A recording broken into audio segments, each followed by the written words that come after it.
Hi, welcome to Checking In with Amy. I'm so glad to see you again. My name is Amy Goldberg. I'm a registered nurse with the Elder Service Plan of the East Boston Neighborhood Health Center. We take care of people who are 55 years of age and older who live in our catchment community of East Boston, Chelsea, Revere, Winthrop, and Everett. And we're delighted today to have as our guest Chad Williams. So welcome, Chad. Thank you, Amy. Good to be here. So what Chad's official title is Clinical Project Manager for the Rehabilitation Department. It's a lot to say. I have to actually read this. So tell me a little bit about your role in your background. Sure. So my role with the Elder Service Plan is I manage the rehab department at our 3 sites. I also oversee development of new programming as far as rehab goes and any clinical management that needs to happen. Now, my background is I got a bachelor's degree in exercise science and then went on and got a master's degree in occupational therapy. So a number of different places I've been. I've always worked with the elderly, typically 55 and older, so this was a perfect fit for me. Perfect. Yeah, well, we're delighted that you're part of our team. So now the difference, so you said an occupational therapist, so one question that's always asked, what's the difference between a physical therapist, PT, and occupational therapist, OT? It's a good question, and anytime we talk moving forward, we'll just use OT and PT. Okay. So in our setting, the OT is going to look at the person's ability to do their daily activities, or what they call activities of daily living. Right. So could be getting dressed, could be bathing, could be making their meals, managing finances, going out in the community and shopping, things of that nature. So we'll look at what is preventing the person from doing those things independently, Right. and then design a treatment program for that. Now the PT, in our setting, typically what they're looking at is the person's ability to ambulate or walk, Right. for distance that they need to walk through the course of the day with good balance, good strength, and safety. We also look at things like what they call transfers. That's getting from a seated position to a standing position, or going from your bed, and then standing up, getting in and out of your shower, those sorts of things. There's a lot of overlap between the PT and the OT in our setting, but we always strive to make the person as independent as possible. That's right. So we're going to talk today a little bit about home safety in fall prevention. So what I see when I go out to do an evaluation on a patient is someone sitting in their living room. I ask them if they use a walker or a cane and how they get around, and they said, oh yeah, I do. I use a walker and sometimes I use a cane. And I say, well, where are these items? And they said, oh, well, I don't have them nearby. And so I asked, how do you get from place to place? And they said, well, I hold on to the furniture. That's Right. basically what I do, because I don't like the way that looks. The walker makes me look old. I don't want to look old. So they don't always use it. So let's start out with home safety. And what is it all about? And what do you look for when you go out to do a home safety evaluation? Sure, Amy. So everyone who is in our program gets a home safety evaluation at least once per year. And we're looking to make sure that person is as safe as possible where they live. We want to prevent any chance of falling or injuries or anything like that. We don't want folks to go to the hospital or whatnot. So I did bring some slides today. We'll Good. walk through those and we can look at some different things. Okay, So that would be great. yeah. So the first slide we have here looks like a living room, okay? So first thing you'll notice is there's a number of items on both seating surfaces, the couch and the chair. must be an avid reader, right? I see a lot of newspapers here. So, on the couch, there is some open space there, so it may not be as much of a factor, but I want to direct you over to the right side of the picture. There's a wooden chair here. And that newspaper gets slippery on a wooden surface. Right. So that person might go to sit down. They might, you talked about a person who doesn't walk well. Well, they might be worried and want to sit down as soon as possible. So they go to sit down, and that newspaper might slide out from under them, and they'll slide down, land on the floor, and now they've fallen. Or we can take a look at the couch here, the love seat. On the armrest, there is a sweater. Same thing. I go to reach and put my hand down on that armrest, and it slips out. I may lose my balance. I might not have a good base to push down on, and then I may fall as well. The last big concern I have in this picture is, and this is something we see fairly often, is you'll notice there's a little cord, electrical cord, across the floor. Again, it's like anything on the floor that's not normally there. If I'm a person that drags my feet, if I have weakness or whatever, I drag my feet, I might trip on that power cord. Again, it's a fall risk. And with not a lot of room to navigate in that space, that just adds to the level of danger, if you want to call it that. So we would be looking to remove a lot of these hazards, as well as open up the space. Maybe move the table out, make some space for people to navigate through. Right. So that's the first one. Yep. Yeah, that's the first slide. Now we got another one here. This is another big area of concern. That's the bathroom. Yeah, bathroom, wetness, tile floors, slipping hazard. Right. Not only that though, we add a few things here. We have shoes, sneakers on the floor, right? So if a person comes in after a hard day of work or whatever, a long day, the first thing I want to do is just kick my sneakers off. Right. Get rid of those. And then I leave them there. Same thing with the towel on the floor and the throw rug. These are all tripping hazards. I might trip, might lose my balance and fall. So we would say to this person, remove the shoes from the floor, remove the throw rug, because those are definite dangers. The other thing here is there's a drawer that's kind of open a little bit. The person walks through there, they're not really paying attention. They could catch on that door. It may not make them fall, but it might hurt. Right. So we would want to make sure there's enough open space there. And moving on, another area of the home. Not every home has stairs, but most do. So let's take a look at this staircase, Amy. What do you notice about this staircase? There's an awful lot of stuff on it. Yeah, Yes. yeah. So there's all sorts of things in this one. I see balls, I see bats, shoes, pants. Hopefully they're not this crowded, the stairs. I know. But if they were, we would say, please remove the stuff. Okay. Now it looks like there's probably a handrail, at least on the left side, so that's a good thing. Right. You want something to be able to hold on to when you go up and down the stairs. Next picture. We're going in and out of our home. We need to do it safely. Right. Now, if you notice here, there's stairs. That's good. It's good to be able to get into your door with some stairs. However, there's no rails on either side. So if I'm going up or down, I lose my balance. I have nothing to grab for, right. And then I might very well fall off the stairs. So in this instance, we would, at the minimum, recommend one handrail.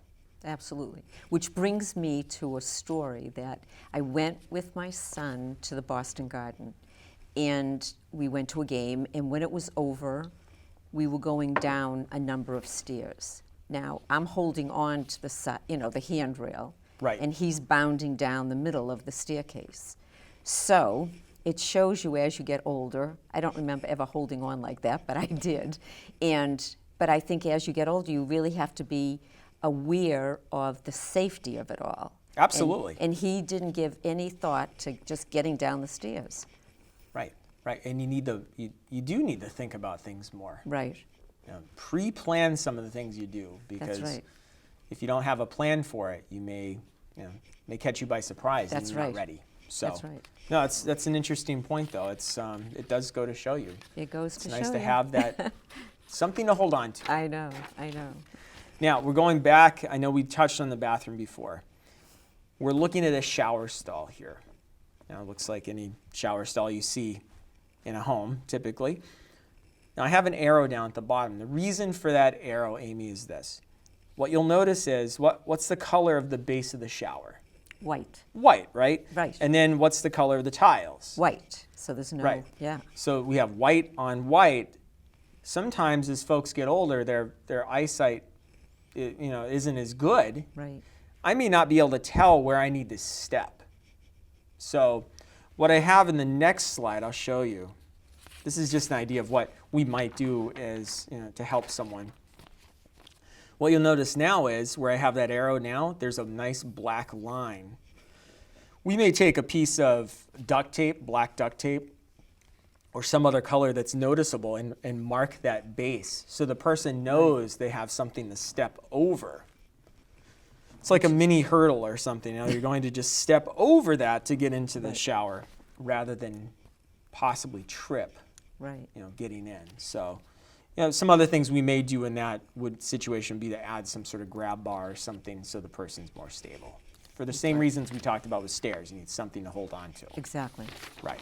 So, okay, so we're at the next slide now. And you might be looking at this slide, you might say, well, the stairs have two rails on either, there's rails on either side. What's wrong here? I don't see anything. Well, one thing you'll notice is that light from that window is really bright. And you notice there's glare there. Right. So this is the other thing that happens as folks age. They start, because of their lens in their eyes, things get cloudier and that glare becomes more of a concern. So that's the reason I have this here. It may make it hard for that person to navigate this space because you got all that glare coming in at your face. So ideally, we want lighting to be behind the person to prevent the glare.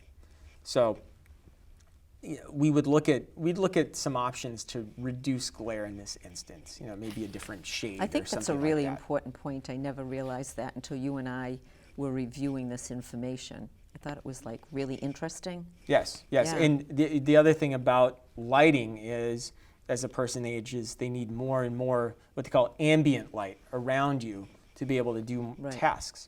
So the other thing we see a lot in home settings is it's just too dark. Right. So brighter lighting, but at the same time reducing glare is very important. So, okay. So those are just some hot areas, if you want to call it that we would look at in the home to keep people safe. Well, it was all very helpful. I hope everyone enjoyed that. So now we're going to discuss falls. So we've had quite a winter. So Yes. it wasn't a very good one.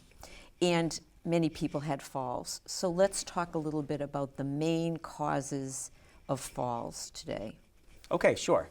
So I just have a couple slides. They're just, a couple things that are, I think, interesting. The first one is rocks balanced on each other, you'll notice, and the rocks are falling. Well, this is balance. That's one of the main things that can factor into falls. Right. If I have poor balance, I'm more at risk for falls.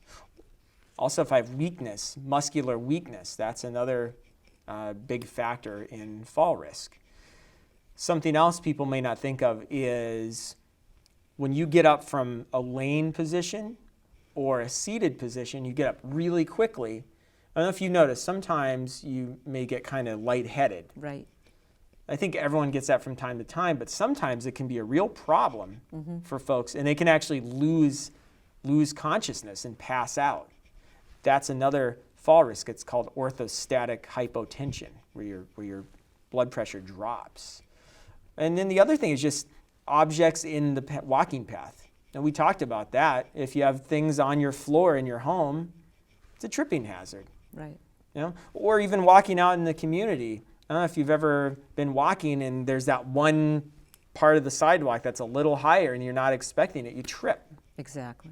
If you're not able to regain your balance because of strength or a reaction time or whatever, you may fall and injure yourself. Another one too, I have another slide. It's actually the last slide I have, but what you'll notice here are some shoe options. Right. And we do see these. These aren't just, these aren't a joke just to make a point. These are actually shoes we would see, even the really high heels. Maybe not to that extent, but pretty close. So again, this throws off your balance. It can shorten muscles that shouldn't be shortened. We have flip-flops that are also a tripping hazard as well. Right. So you need proper footwear. Right. And the physical therapist would help a person with that, choosing the proper footwear. I know. Well, I know that in my own personal life, my daughter would love me to wear those high heels, but unfortunately I can't. The flip-flops I've worn, but I know as you get older, you have to get a little bit more practical, but it's hard to do that. Sure, all of these things are hard. It's like you mentioned with the walker. Yeah. People don't want a walker because it makes them look old. Right. And but if it keeps you safe. Yeah, I mean, it makes perfect sense. Right. Right, exactly. So I think if you had to come up with a few main points for everyone today, like come away and remember a few things, what would it be?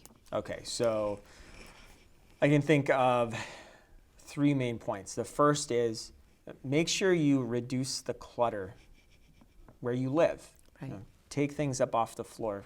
Make sure there's no cords running across the floor or shoes laying on the floor, or just things that might be in your path that are a tripping hazard. Right. Right. That's probably one of the most important things you can do. The second thing, too, I mentioned earlier, planning out or having a plan in place for some things. And what I mean by this is if I have a phone, I should have the phone nearby where I sit. I shouldn't have it across the room. Right. Because then if someone calls and oh my goodness, I need to get up and get the phone, I might rush. I might have something on the floor I trip over, or I might just rush so fast that I lose my balance and fall. So have things close to you that you normally use. Have your TV remote nearby. Have your phone nearby. That way if someone calls, you have it, you can just pick it up. You don't have to worry about rushing to beat the voicemail. Right. So, and then the other thing is, if there's any question about whether or not do I need some balance training, do I need anything, talk to your doctor. They can get you a referral to a rehabilitation professional like a physical therapist, right, who can then look and figure out if there are some things you could do. It may be that you just need some strengthening, some endurance, or you may need a cane or a walker. But again, these things aren't there to make you look a certain way. They're there to keep people safe. So, and that's so I guess that brings me to a fourth thing. That is, if you have something you were given to walk with to keep you safe, you should use it. Use it. I know. It's Those are my 4 points. Okay, that's good. Bonus point. Bonus. Yeah, right. So thank you, Chad, so much. I really enjoyed having you. I think that this was extremely helpful for the listening audience. So before we close today, I just want to say thank you for letting us into your home. If you are interested in any material that we've talked about today, we would be glad to send that to you along with in our bag called Checking In with Amy with our logo on it. We'd love to send that to you. And I look forward to our next visit. We'd like you to watch to the very end of the show because you're going to see a 5-minute video about the Elder Service Plan. So until we meet again, stay well. Bye now.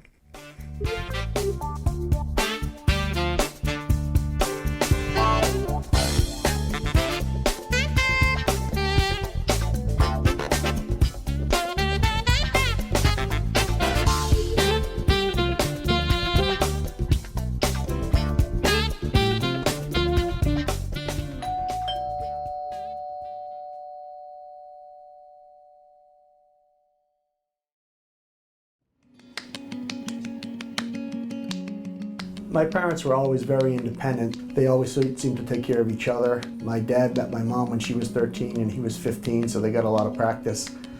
It was really difficult when they were faced with health challenges and started to need some help. It was also really hard on me and my brothers.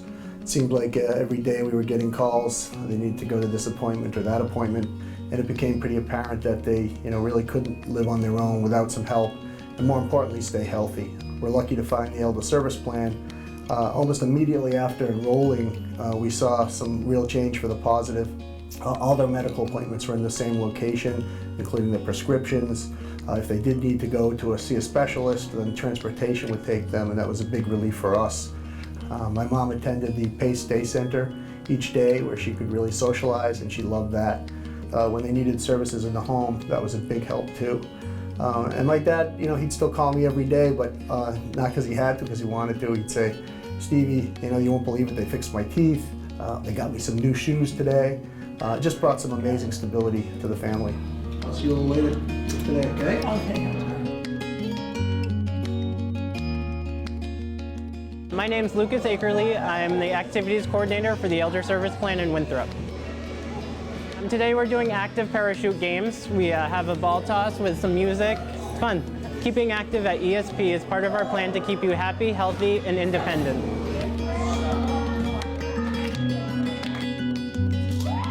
Our mission at the Elder Service Plan is to keep our participants living safely in the community. And we do that in a number of ways, the first being with the physician and the entire team to take care of the person medically. We also try to think creatively and provide other things that they may need, be it shopping service, laundry service. We may provide respite for the caregiver, or even aid visits in our supported housing. We try to be as flexible as possible here in the Elder Service Plan to reach the goal of keeping our participants living safely in the community. My name is Patty Ferranti, and I'm with the Elder Service Care Program, and I absolutely love it. Just talking about it right now makes me want to cry. Before I was at the ESP, I was always calling my family and having them, pick me up to take me to doctor's appointments and stuff like that. And now now that I'm in ESP, I have the door-to-door service, coordinated care. My doctor always knows I'm coming. They always arrange my appointments. Everything is just so perfect. The program is fantastic. It really is. Any pain when you do that? As a physical therapist in the Elder Service Plan, a big part of my job is to help people keep up with their strength and balance. A lot of times I see people after they get injured or some type of surgery, but another part of my job is to make sure people stay active with a regular exercise program so they don't lose the strength and balance they gain back. What we do is we talk to the person to find out what they want. Do they want to increase their endurance, their strength?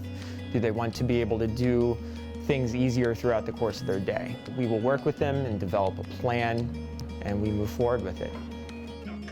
We try really hard to keep up with the mission of the program, which is to keep people in the community of their choosing for as long as possible and as safe as possible. Even sometimes just a cane or a walker can make all the difference in making sure people stay safe. Very central to our plan and what we do here is the patient, the person. And the way we deliver that care is by having a care plan which centers around the person's goals, their choices. As the medical director for the Elder Service Plan for the last 25 years, I've had the pleasure of watching our program grow enormously. While we started out largely in East Boston, we now serve participants in Chelsea, Revere, Everett, East Boston, and Winthrop. I think one of the real great reasons for our success is our ability to comprehensively coordinate our participants' needs. It's not just seeing the doctor or the nurse. Pharmacists, activities directors, nurses, nurse practitioners, van drivers, dietitians, all of us work together under one roof to keep our members healthy, active, and independent.